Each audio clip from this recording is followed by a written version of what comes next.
चलिए अगेन मैं थोड़ा सा आपको वेरिएबल और डेटा टाइप्स के बारे में बता रहा हूं। थोड़ी देर के लिए थोड़ा सा रिकैप रहेगा and guaranteed we would learn something new today. Variable क्या होता है?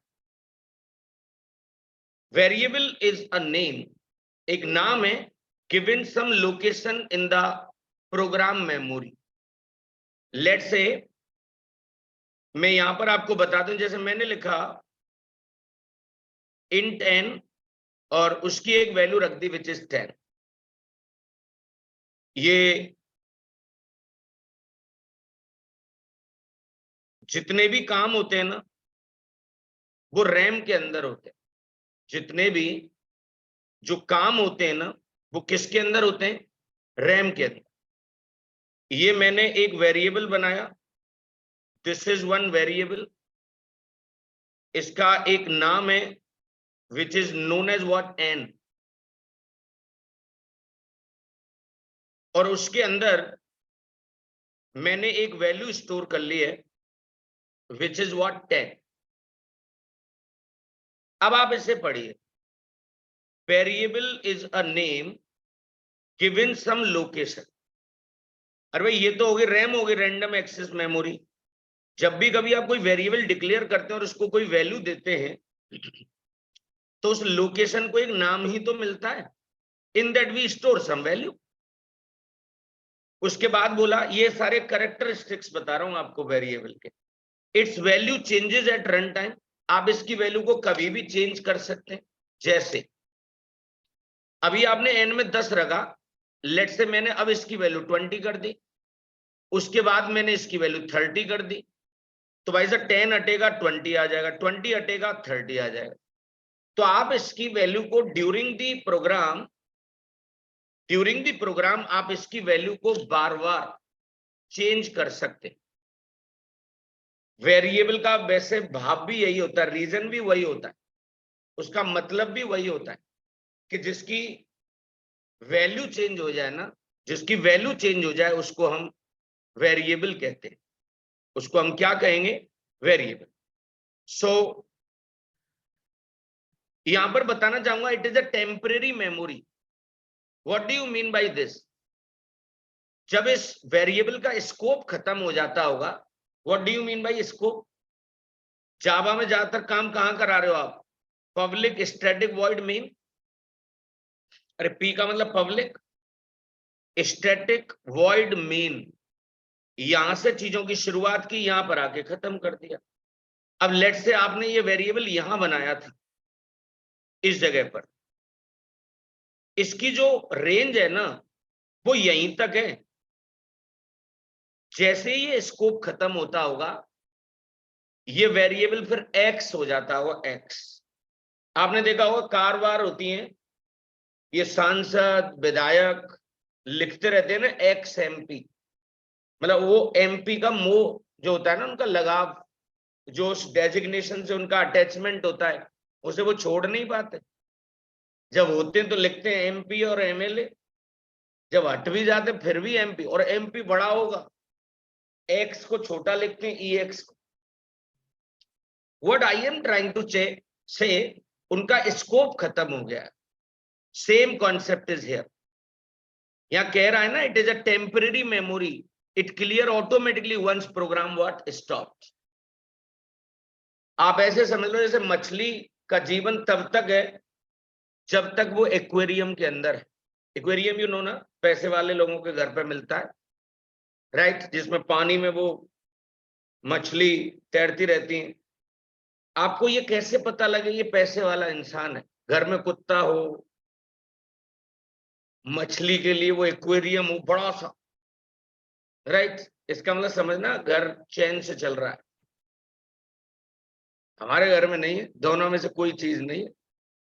सो जो का पार्ट, बट ये वाला जो वेरिएबल है ना इसका स्कोप इसके अंदर ही है।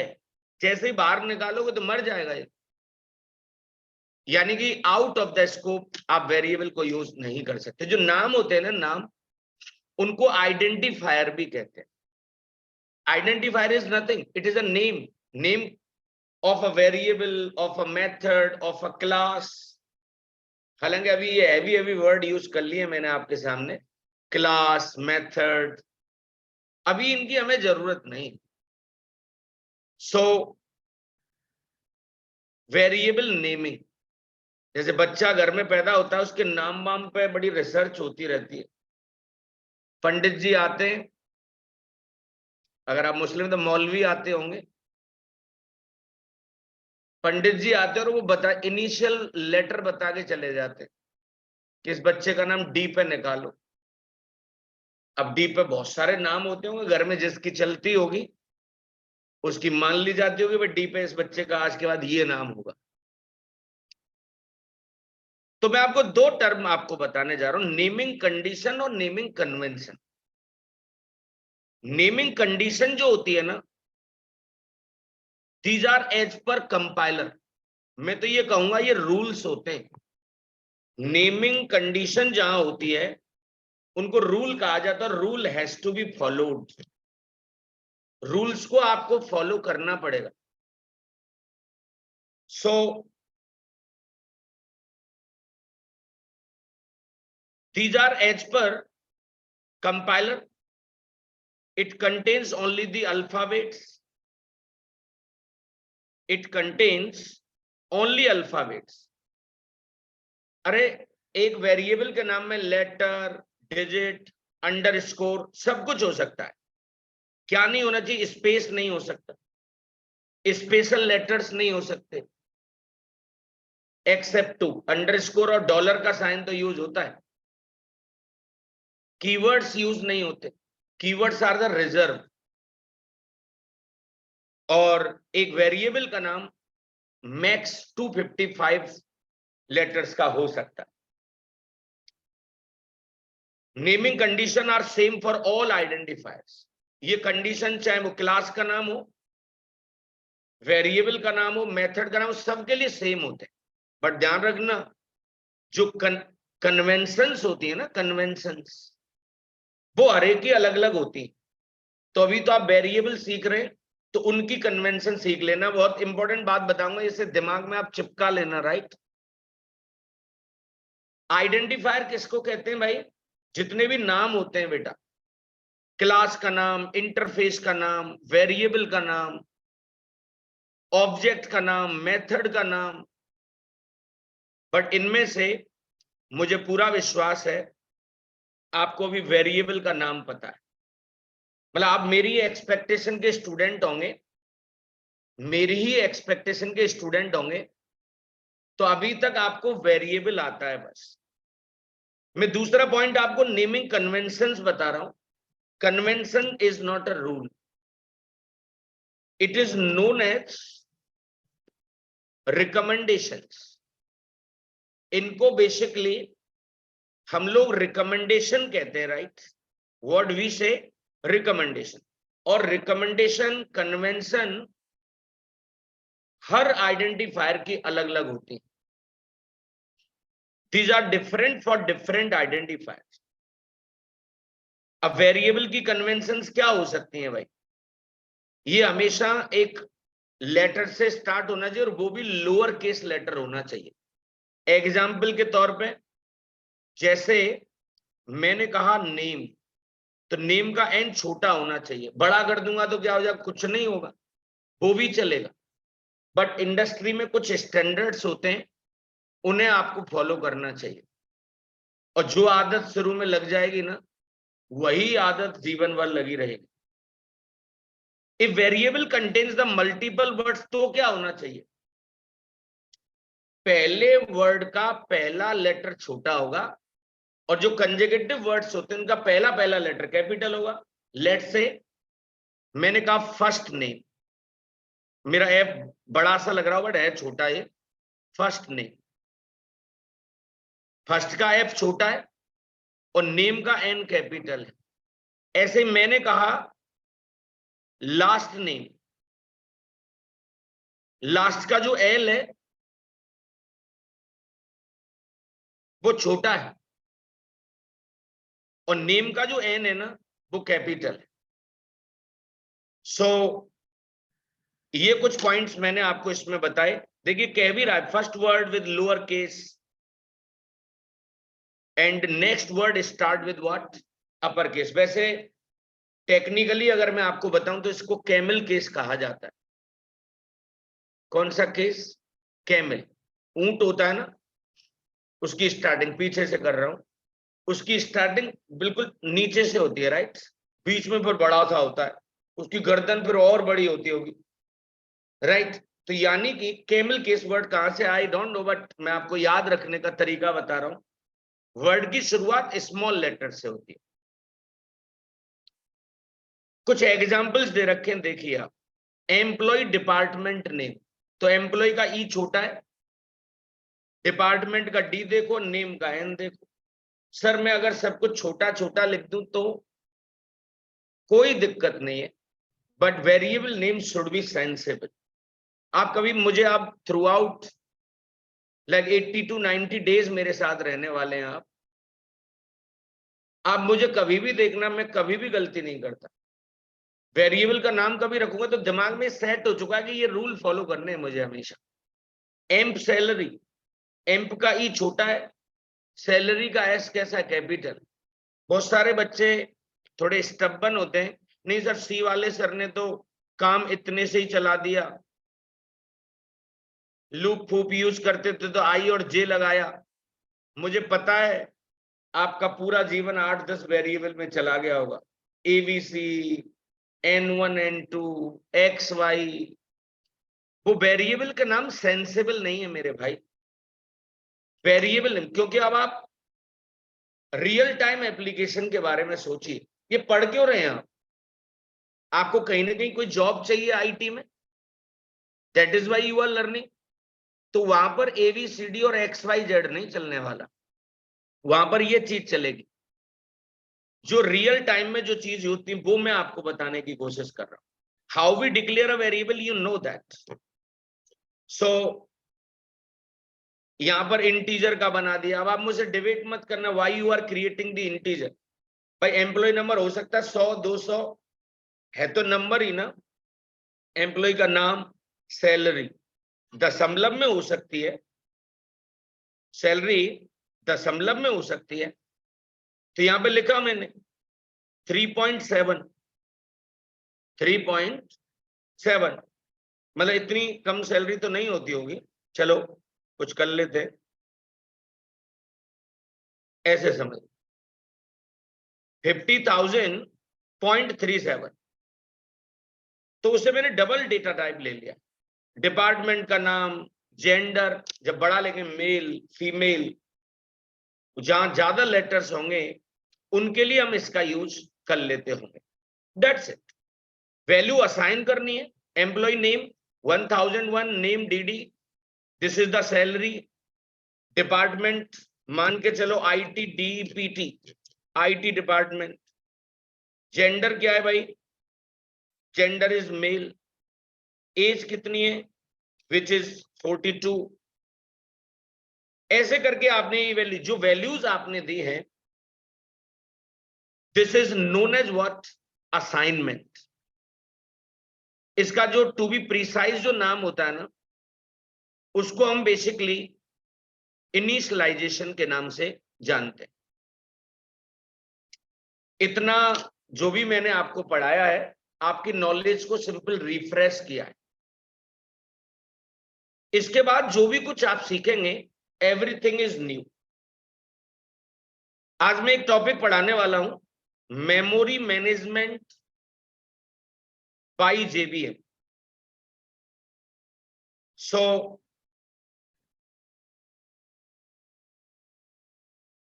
बेसिकली कभी आपने ये सोचा, क्या सोचना चाहिए वो आपको बता रहा हूं। आपने प्रोग्राम कंपाइल कर लिया, जावा सी से कंपाइल हो गया प्रोग्राम। लेट्स से हमारे प्रोग्राम का नाम था वेर डेमो, veerdemo.java। रन कराते वक्त आपने क्या किया, जावा और क्लास का नाम which is known as what, again वेरडेमो। जावा सी फाइल का नाम, जावा और क्लास खाना। ये जो जावा कमांड होती है ना, this is nothing, this is JVM, Java virtual machine, you can say it is JRE. जब भी कभी आपके जावा का प्रोग्राम चलता है ना, तो ये तो रही रैम, रैंडम एक्सेस मेमोरी, और इसके अंदर रैम के अंदर में ये एज्यूम करके चल रहा हूं अभी कंप्यूटर में जेवीएम ही चल रही है, तो इस पूरी रैम को वो घेर लेती होगी। उसके लिए कोई एक प्रॉपर स्पेस मिलता होगा रैम के अंदर। मैं अभी उसमें नहीं जा रहा कि कंप्यूटर को हमने बूट किया, उसमें ओएस लोड हुआ, अभी उसकी बात ही नहीं कर रहे फिलहाल। बट पूरी रैम जेवीएम की अप्रोच में आ रही है, मान के चलते हैं ऐसा। अब इस जेवीएम के अंदर अलग अलग मेमोरीज के नाम रख लिए जाते हैं। क्या रख लिए थे? मेमोरीज के नाम रख लिए जाते, जैसे stack memory, stack, heap memory, high frequency area, method area, so many names. ऐसे समझ लो जैसे हम लोग खाना खाते हैं, खाना खाते ही बहुत सारे चेंज होते हैं, पेट भरने लग जाता है, अगर सिर में दर्द हो रहा हो, बहुत सारे लोगों को खाली पेट सिर में दर्द होने लगता है, आंखों में जलन होने लगती है, ऑटोमेटिकली सब सेट हो जाता है। और बताइए जो हम मुंह से खा रहे हैं वो कहां कहां हमारा डेटा जा रहा होगा। Same concept is in this.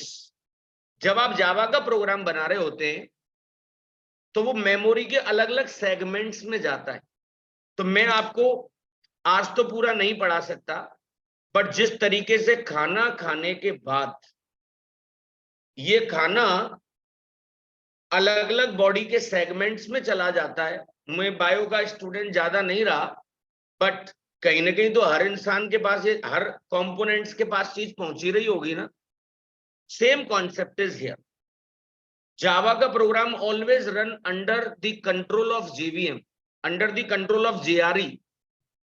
So JVM will split the memory in the different parts. ये अलग अलग पार्ट्स में उसको डिवाइड कर लेता है। तो मुझे नहीं पता कि आपने कभी नाम सुने या नहीं सुने, बट आप इतना जरूर जानते हो कंप्यूटर में दो तरह की मेमोरी होती है। Primary memory which is known as a RAM, secondary memory which is known as a hard disk. और भी मेमोरीज होती है, बट रैम के अंदर जेवीएम आई और जेवीएम ने अपने अलग अलग सेगमेंट्स बना लिए। जैसे आपने जावा में जितने भी प्रोग्राम आज तक बनाए और रन भी कराए होंगे, गारंटीड वो इन मेमोरीज में से कहीं ना कहीं तो गया। वही जानकारी हमको अपनी इंक्रीज करानी। Higher order memory, stack memory, shared memory, heap memory, static memory, global memory, text area, method area, so many names of the different segments। मैं जानता हूं अगर आप थोड़ा बहुत भी टेक्निकल टच रहा होगा आपका, तो आपने हो सकता है ये वर्ड सुना हो, स्टैक मेमोरी, हो सकता है आपने हीप वर्ड कभी सुना हो, बट ज्यादातर वर्ड्स आपके लिए बिल्कुल नए होंगे। All things are new. By the end of this Java course आपको इन सारे टर्म्स के बारे में स्टेप बाय स्टेप पता लग जाएगा। सो कुछ चीजें तो आपको मैं बताऊंगा, थोड़ा थोड़ा एक एक लाइन तो पढ़ाई दूं इनके बारे में। हायर ऑर्डर मेमोरी स्पेस, आप अपने दिमाग में ये डायग्राम जरूर रखना, टॉप टू बॉटम चल रहा हूं। Higher order memory to store, it is used to store all command line parameters and OS environment variables। आपको ये कमांड लाइन पैरामीटर्स तो अभी आते नहीं है। ये कमांड लाइन पैरामीटर्स कौन से होते हैं मैं बता देता हूं। नॉर्मली PS, VM और जो यहां डलेंगे बताऊंगा, बट ये एनवायरनमेंट वेरिएबल मैंने आपको इनिशियल फेज में बताए थे। जैसे पाथ करके आपको एक बताया, सेट पाथ करना, ऐसे और भी कुछ वेरिएबल होते हैं, क्लास पाथ। ये जो एनवायरनमेंट वेरिएबल होते हैं ना, ये सबसे पहले ये वेरिएबल्स मेमोरी में आते हैं। ये कहां पर होते हैं सर, इनकी लोकेशन बता सकते हैं क्या आप? यस, माई कंप्यूटर के सिर पर राइट क्लिक करो, प्रॉपर्टीज में आप जाओ, यहां पर एडवांस सिस्टम सेटिंग्स, और देखिए environment variable. We have so many variables right. आपका जो फेवरेट वाला है which is path, it is given here. तो यानी कि ओएस लोड हुआ, ओएस लोड होने के बाद जब आपने जावा कमांड चलाई तो हाई फ्रीक्वेंसी एरिया में जो ऑपरेटिंग सिस्टम के एनवायरनमेंट वेरिएबल होंगे। अब ये एनवायरनमेंट वेरिएबल आपके लिए नया नहीं है। I have taught one variable which is path. Stack memory space, आपके आज तक के जितने भी प्रोग्राम्स आपने बनाए उनकी शुरुआत आप कैसे करते थे बताए? क्लास से, दिस वन। हालांकि मैंने अभी ये पढ़ाया नहीं, यहां पे क्लास का नाम होता था, यहां से शुरू हुआ, यहां पर आके बंद हो गया। अब यहां पर आप क्या लिखते हो? पब्लिक स्टैटिक वॉइड मेन, और ऐसे करके। वो मैं अभी पूरा लिख नहीं रहा हूं, यहां से चीजों की शुरुआत हुई, यहां पर आके खत्म हो गया। इन जावा every method always gets executed in the stack memory। जितने भी मेथड्स होते हैं डियर, उनका एग्जीक्यूशन हमेशा स्टैक मेमोरी में होता है। सबसे ज्यादा अगर कोई मेमोरी यूज में आती है ना, तो वो यही आती है। और इसके अंदर अगर कोई वेरिएबल है, जैसे मैंने लिखा int x is equal to 10, it is a local variable. इसका लवली नेम और होता है लोकल वेरिएबल का एक, इसे स्टैक वेरिएबल भी कहते हैं। क्यों?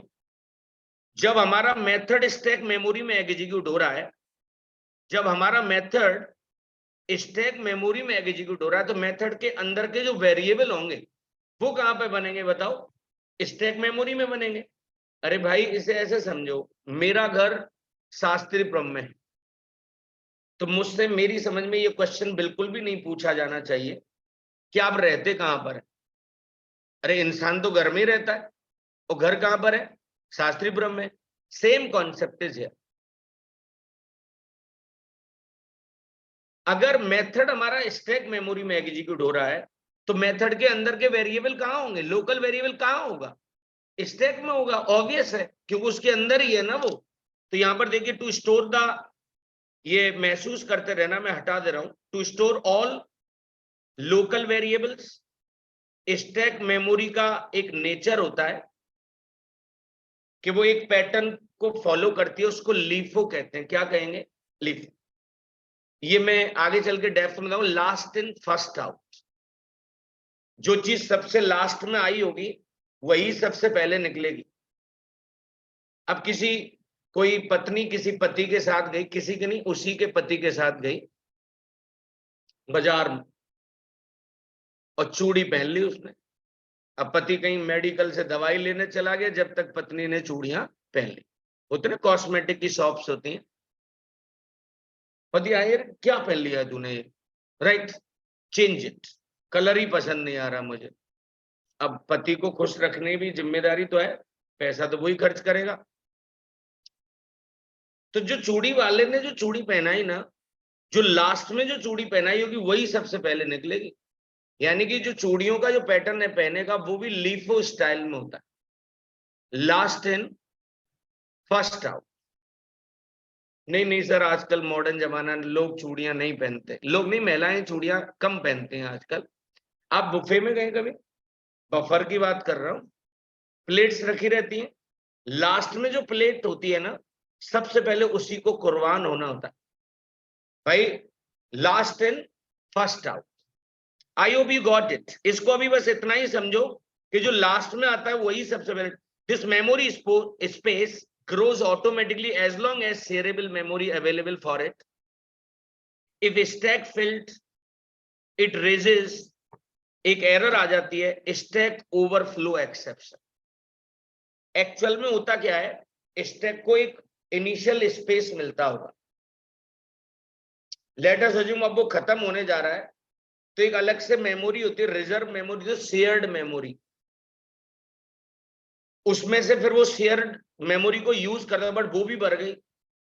आपने कुछ ऐसा कर दिया जिससे वो चीज स्टैक में चलती जा रही, कभी तो ओवरफ्लो होगा कि नहीं होगा भाई बताओ। तो वहां पर एक समस्या आती है रन टाइम पर, ये अभी आपको पढ़ाऊंगा आगे चल के, बट कुछ समस्याएं कंपाइल टाइम पर आएंगी और कुछ समस्याएं रन टाइम पर आएंगी, पढ़ेंगे इन सारी चीजों। तो एक कई बार क्या होता है, कोई गलत काम करने से स्टैक ओवरफ्लो भी हो जाता है। मैं अभी अब इसकी चर्चा नहीं करना चाहता आपसे। स्टैक मेमोरी, लोकल वेरिएबल्स को स्टैक वेरिएबल भी कहा जाता है। एक होती है shared memory, right, this memory can be shared. दो मेमोरी होती है जो मेन होती है, one is the stack memory और second one is the heap memory. There are two memories, stack और हीप। हीप का सबसे ज्यादा यूज मैं ऊप्स में पढ़ाऊंगा। जावा की जो जान है ना वो ऊप्स ही तो है। अभी ये variable data type, you are just learning the fundamentals.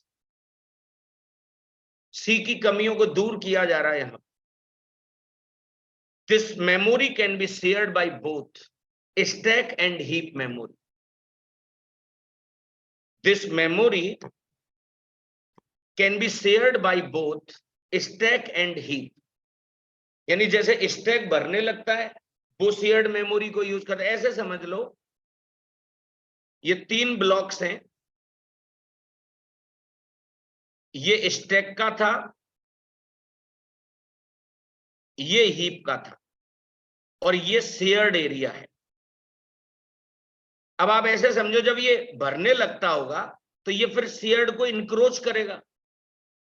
ये हीप कभी भरने लगती होगी तो ये शेयर्ड को इंक्रोच करती होगी, अप्रोच करती होगी। जैसे समझो जैसे जो देश होते हैं ना, जैसे लड़ाई चल रही है अभी रूस और यूक्रेन में, तो तेल की बड़ी प्रॉब्लम आ रही है। सबसे पहले तेल पे ही प्रॉब्लम आती है। कहीं पे युद्ध होता 10 रुपए तुरंत बढ़ा देते, पहले ही बढ़ा देते पेट्रोल पे। तो आपने सुना होगा कि भाई जो रिजर्व उन पर ऑयल है वो खत्म होता जा रहा है। या आपने देखा होगा पाकिस्तान के पास जो रिजर्व मुद्रा है, यानी कि जो विदेश की जो करेंसी होती है वो बहुत कम रह गई है। उससे उनकी, मुझे इतना पता नहीं है इकोनॉमिक्स का, बट वो चीज कुछ रिजर्व होती है उनके पास। Same concept is here. जो शेयर्ड मेमोरी स्पेस है वो एक रिजर्व मेमोरी की तरह होता है। जब स्टैक पर लोड पड़ता होगा तो वो फिर शेयर्ड मेमोरी को यूज करता होगा। ऐसे कभी हीप पर लोड बढ़ता होगा तो वो किसको यूज करता होगा? एक तरह से shared memory space is the reserve. जैसे आपने देखा कुछ देशों के पास रिजर्व्ड फोर्स होती है कि भाई अभी हम आपको हाफ सैलरी देंगे। जैसे टीसीएस वगैरह कंपनी का सुना होगा आपने कि वो घर बिठा देती है कि भाई तुम कुछ और काम करो, बट हम टीसीएस है, हम पे लोग भरोसा करते हैं, आधी सैलरी फिर भी देंगे, तुम अपना कोई काम भी करो और आप हमसे आधी सैलरी भी लेते रहो। रिजर्व, वो रिजर्व टीम होती। कल के लिए कोई प्रोजेक्ट आ गया उन पे तो फिर से उनको ऑन रोल ले लेते हैं, वो फुल टाइम एम्प्लॉय। जो रिजर्व फोर्स होती है, जब किसी देश से लड़ाई होगी किसी देश की, तो उस रिजर्व फोर्स को फिर से वो अपने यूटिलाइजेशन में ले लेगा ना उसे। हीप मेमोरी स्पेस, इसका मैसिव यूज मैं आपको ऊप्स में बताऊंगा। जब ये ऑब्जेक्ट वगैरह बनते हैं ना, जो हमें अभी आते भी नहीं है, how we create an object, ये ऑब्जेक्ट हमेशा हीप मेमोरी में बनता है। This memory space is for the dynamic memory management. कुछ हैवी से वर्ड यूज कर लेता हूं मैं, स्टैटिक मेमोरी मैनेजमेंट, डायनामिक, जिसका पता ही ना हो रन टाइम पे। जैसे आपका फ्यूचर डायनामिक है, पता नहीं तुम में से कितने लोग विदेश में हो, समझ में नहीं आता। ऐसी ये चेयर है ना टूटी सी, इन्हीं पे बैठ बैठ के लोग जापान फ्रांस में फोटो खिंचा रहे हैं अभी। बिलीव, फेसबुक से पता लगता रहता है। सो ये डायनामिक मतलब रन टाइम पर होगा काम, जैसे समय आएगा तब आपको चीजें पता लगेंगी। In this area memory allocation and D allocation is always happens at what? Run time. दो टाइम होते हैं बेटा, एक कंपाइल टाइम होता है और एक रन टाइम होता है। अभी मैं आपको ये बेहतर तो नहीं समझा पाऊंगा, बट जब तक बेहतर नहीं समझा रहा हूं काम चलाइए, मैं आपको एक तरीका बता देता हूं। जिस किसी चीज के बारे में पूर्व अनुमान होता है, हमें एक एंटीसिपेशन होता है, आभास हो जाता है ना, इंट्यूशन हो जाता है किसी इंसान को, उसे कंपाइल टाइम कहते हैं। अब आपकी एज नॉर्मली 20s में होंगे आप, आपको पहले से ही पता है कि किससे शादी होगी, हुई नहीं है अभी, 3 साल बाद, ऐसे होता है ना मूवीज में, फेरे ले रहा है इंसान, आपको 3 साल पहले से ये पता है कि who is the would be. तो इंग्लिश में वर्ड होता है फियोंसे, होता है, क्या होता है, आप उसे ठीक कर लेना। तो पता है ना पहले से, ये कंपाइल टाइम है। बहुत सारे लोग बच्चे शरीफ होते हैं, मतलब मैं ये नहीं करा कि शरीफ का एंटोनिम बताया पहले मैंने, उनको नहीं पता, उनको ये तो पता शादी होगी, बट उनको ये नहीं पता कि किससे होगी, जब समय आएगा तब होगा, रन टाइम है। अभी टेक्निकली आगे चल के डिस्कस करेंगे। In heap memory space memory allocation is randomly, कोई सीक्वेंस नहीं तो कहीं भी जाके वो मेमोरी एलोकेट हो जाती है। This memory space grows automatically as long as shareable memory available for it. अपनी खत्म करके ये फिर किस में से यूज करता रहता होगा, शेयरेबल में से। वो डायग्राम पे फिर से ले जाना चाहता हूं आपको। आप यहां पर देखिए, ये वाली वो मेमोरी थी, ये स्टैक और हीप के बीच में है ना, are you getting my point? सो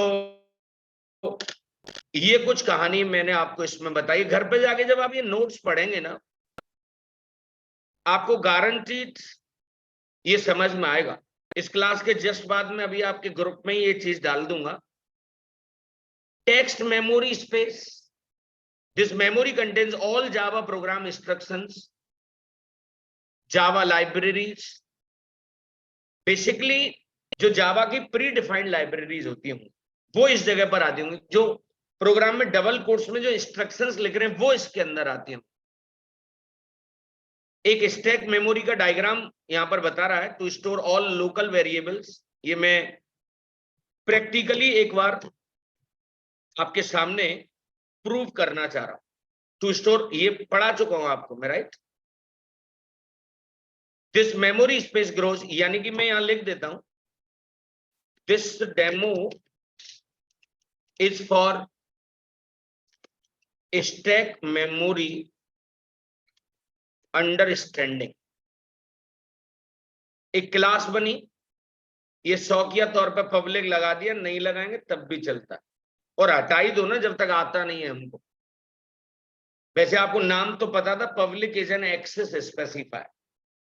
जावा का प्रोग्राम हमेशा क्लास से शुरुआत होती है, और टेस्ट ही तो कर रहे हैं अभी, तो क्लास का नाम टेस्ट रख लिया। हमारे प्रोग्राम का जो एग्जीक्यूशन होता है ना, which always start from the main method, हमेशा मेन से शुरू होता है।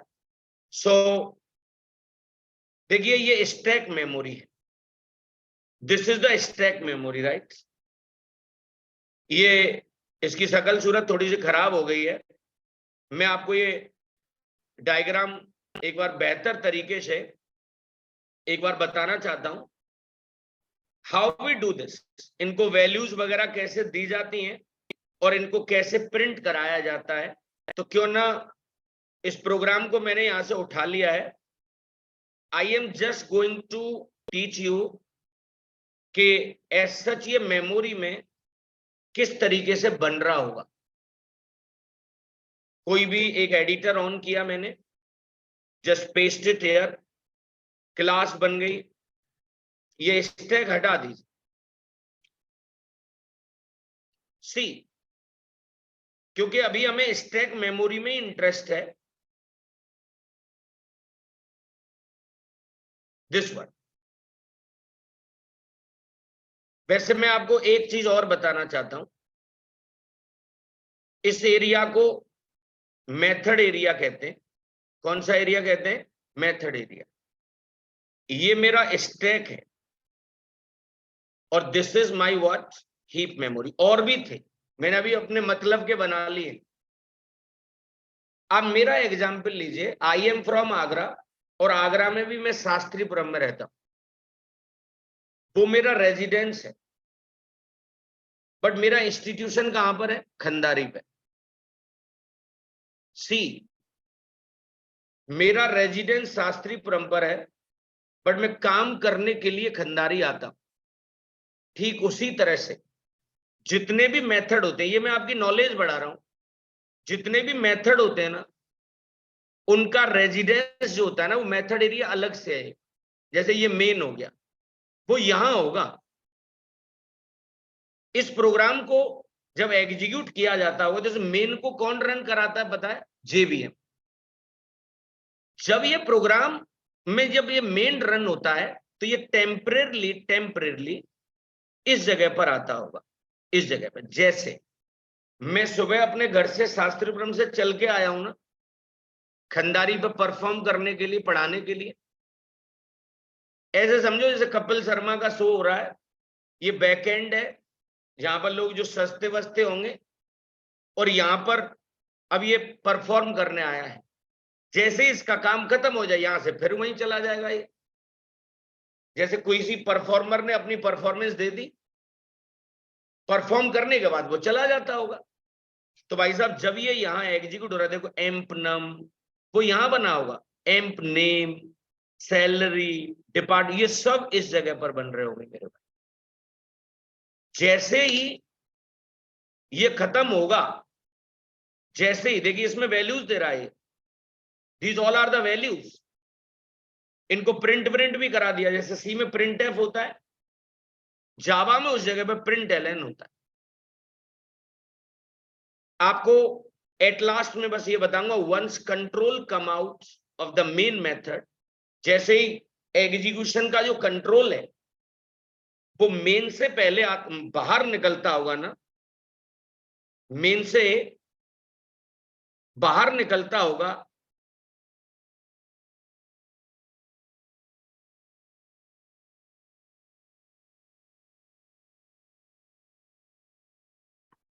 मेन से बाहर निकलता होगा, तुरंत स्टैक एम्प्टी हो जाता है।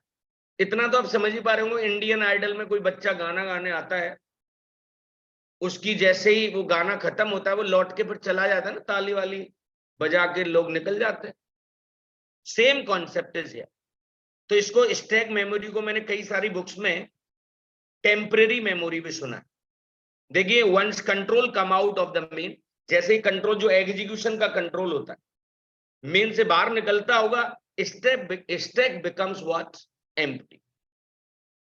इनिशियलाइजेशन जानते, किसी भी वेरिएबल को वैल्यू असाइन करना is known as what? Initialization. ये सारा जो वैल्यू दी जा रही है, इसको हम इनिशियलाइजेशन कहते हैं। एक प्रोग्राम बना दिया इनिशियलाइजेशन के ऊपर, one program, Java program for initialization. ये पब्लिक अभी हमें आता नहीं है, एक्सेस स्पेसिफायर होता है बेसिकली, बट इसके बिना भी ये प्रोग्राम चलेगा। प्रोग्राम का एग्जीक्यूशन मेन से शुरू हो रहा है। यहाँ पे इंट नम, देखो डिक्लेरेशन के टाइम पर भी वैल्यू दी जा सकती। अगर कोई मुझसे पूछे कि यहाँ पे क्या क्या हो रहा है, तो यहाँ पे दो काम हो रहे हैं। कौन कौन से काम हो रहे हैं भाई? एक तो यहाँ पर वेरिएबल डिक्लेयर हो रहा है, और दूसरा इनिशियलाइज भी हो रहा है। तो मैं यहाँ पर एक टर्म लिख सकता हूं इसके लिए, what I can type, declaration and initialization. यही वाली चीज यहां हो रही है, डिक्लेरेशन एंड इनिशियलाइजेशन। इन गैप्स को मुझे पूरा विश्वास है आप इसे प्रॉपर इंडेंट कर लेंगे, right? These are the values. अगर आपको इसे प्रिंट कराना हो, देखिए यहां पर कई सारे प्रिंट एलन लिखे हुए। अगर आप चाहें तो इस सारे काम को एक प्रिंट एलन से भी किया जा सकता है। सारी मल्टीपल जो वैल्यूज हैं उनको एक प्रिंट एलन से भी प्रिंट करा सकते हैं। तो ये मैं आप पे छोड़ता हूं, किसी भी वेरिएबल की वैल्यू को किसी भी वेरिएबल की वैल्यू को चेंज भी किया जा सकता है। पहले ए में 10 है, फिर उसमें 20 कर दो। हमेशा ध्यान रखना, लास्ट इज बिन्स, जो लास्ट की वैल्यू होगी वही उसकी फाइनल वैल्यू है। जैसे मैंने कहा int A is equal to 10, फिर मैंने कहा A is equal to 20, A is equal to 30। अब कोई आपसे ये पूछे भाई ए की वैल्यू बताओ, तो आप 30 ही बताना। ए की वैल्यू कितनी है बेटा? 30। लास्ट वाली जो वैल्यू होती है वही उसके अंदर, एक समय पर वेरिएबल में एक ही वैल्यू हो सकती है। सो थोड़ा सा ज्ञान बढ़ाना चाहता हूं आपका। जावा में अगर कोई हायरार्की पूछे, जैसे कोई पूछे आप कहां से आए, आपने कहा मैं अपने पिताजी से आया। पिताजी कहां से आए? उनके पिताजी से आए। एक हायरार्की होती होगी ना। आप तीन चीजें समझ लो, ग्रैंडफादर, फादर और आप, ये तीन जेनरेशन है। जावा में भी अगर कोई आपसे पूछे, जैसे सी में पूछ ले कोई, वहां पे ज्यादातर दो ही चीजें होती है, हेडर फाइल्स, सुना होगा हेडर फाइल्स, stdio.h, conio.h। वहां हेडर फाइल के अंदर फंक्शंस होते हैं। हेडर फाइल के अंदर क्या होता है? फंक्शंस। परंतु जावा में अगर कोई आपसे पूछे सबसे टॉप पर कौन होता है, पता है तुम्हें? पैकेज। पैकेज के अंडर में कौन होता है, पता है तुम्हें? क्लास। क्लास के अंडर में कौन होता है, पता है तुम्हें? Variable, method. अभी बहुत कुछ और होता है, वो मैं पढ़ाऊंगा नहीं तो कानों से खून निकल आएगा। अभी बता दूं यहाँ पे कंस्ट्रक्टर। अब आपने कंस्ट्रक्टर का सी नहीं जानते आप, तो फिलहाल इतने से ही काम चलाओ। सबसे पहले पैकेज, उसके अंडर में क्लास, और क्लास के अंडर में वेरिएबल और मेथड। ये जितनी भी प्रोग्राम्स आप पढ़ते हैं, अगर कोई क्लास आपने पढ़ी है system.out.println, तो सिस्टम इज अ क्लास ना, वो किसी पैकेज की होगी। तो आज के बाद आप ये क्यूरियोसिटी अपने दिमाग में रखें कि अगर ये चीज है तो ये किसकी है। मेन एक मेथड होता है। अब मेथड तो वो किसी क्लास का होगा, तो भाई साहब उससे पहले स्टैटिक टर्म लगा रहता है। क्या लगा रहता है? स्टैटिक। ये स्टैटिक कीवर्ड, इसका रिश्ता किसके साथ जोड़ देता है? इसके साथ। अब कोई मुझसे पूछे ये मेन कौन सी क्लास का? सर आप कह रहे हैं ना मेन इज अ मेथड, तो वो होगा तो किसी क्लास का। इस क्लास का नाम क्या है बेटा? टेस्ट। अब ये क्लास किसी पैकेज की होगी, तो पैकेज में बनाना सिखाऊंगा तुम्हें। पैकेज नाम का एक कीवर्ड, कोई भी चीज बनानी होती है उसके लिए कोई कीवर्ड होता है भाई। तो ये पैकेज का नाम लिख दिया, बड़ा सेंसिबल सा नाम रखा, com.cct। कॉम मतलब ये डोमेन का नाम होता है। कॉम सुना होगा ना, ddsync.com, कैरियर कंपाइलर.com। कॉम इज द डोमेन का नाम। सीसीटी मतलब मेरे पास 4-5 लोगों की टीम है, कैरियर कंपाइलर टीम। उसके अंदर मैं अपने नाम को हाईलाइट करना चाहता हूं, डीडी। अब ये एबीसी फेबीसी हटा दो भले, राइट, बहुत लंबा नहीं करना है। अब ऐसा नहीं कुछ भी सोना राधा ऐसे नाम मत रखना, थोड़ा सेंसिबल सा नाम होना चाहिए। पैकेज। सो मुझे पूरी उम्मीद है थोड़ा सा आइडिया जरूर इसमें आपको लग रहा होगा। पैकेज बना, उसके बाद क्लास, उसके बाद मेन, और उसमें ये सारी चीजें, एम्प्लॉय का नंबर, नाम, सैलरी, डिपार्टमेंट का नाम, जेंडर, और ये सारी वैल्यूज यहां पर आपने दे दी and you have printed it. आप चाहो तो उनकी वैल्यूज को बदल भी सकते हो। देखो पहले इसकी वैल्यू 1001 थी, अरे ऊपर थी भाई, आपको दिखा नहीं होगा, कम दिखता है ना। रुको पहले इसको थोड़ा तमीज में सेट कर देता हूं एक बार, गिव मी 1 मिनट। इसके सिर पर समवेयर राइट क्लिक करो, पैराग्राफ एटलीस्ट, फिर भी पूरी तरह से तो नहीं सुधरा है। आप ऐसे समझ लीजिए, पहले इसकी वैल्यू कितनी है बेटा, 1001। नाम क्या था इसका, डीडी, डीडी सिंह कर लो। सैलरी ये हो गई, मेरे डिपार्टमेंट एडमिन डिपार्टमेंट से हूं मैं, मेल। मेरी एज मैंने कुछ रख ली, गलत है ये, एज गलत है, सही कर देता हूं चलो, 42। इनिशियल वैल्यू, ये सारी वैल्यूज मैंने प्रिंट कराई।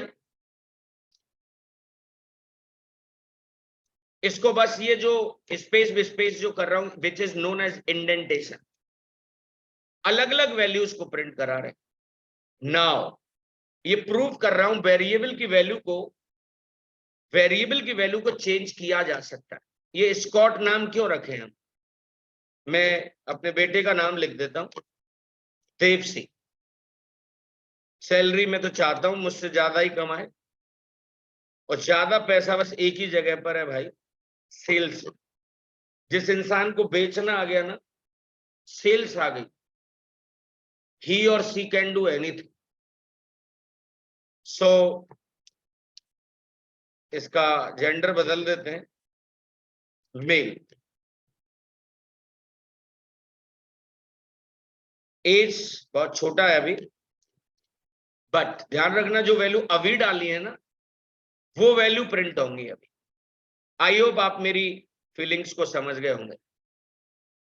Every time of changing value, some location values what overwrite. अरे भाई, जो पहले उसमें जो वैल्यू पड़ी होगी, उस वैल्यू को चेंज किया जा सकता है ना। पहली वाली वैल्यू जो थी वो ये थी, आप उन वैल्यूज को अकॉर्डिंगली कर लेना भाई। आफ्टर चेंजिंग वो वैल्यूज हमारी ये हो गई थी, आपने देखा ना। अरे वेरिएबल की वैल्यू को चेंज किया जा सकता है मेरे भाई। यहां पर ये सारी चीजें मैंने आपके सामने की भी थी।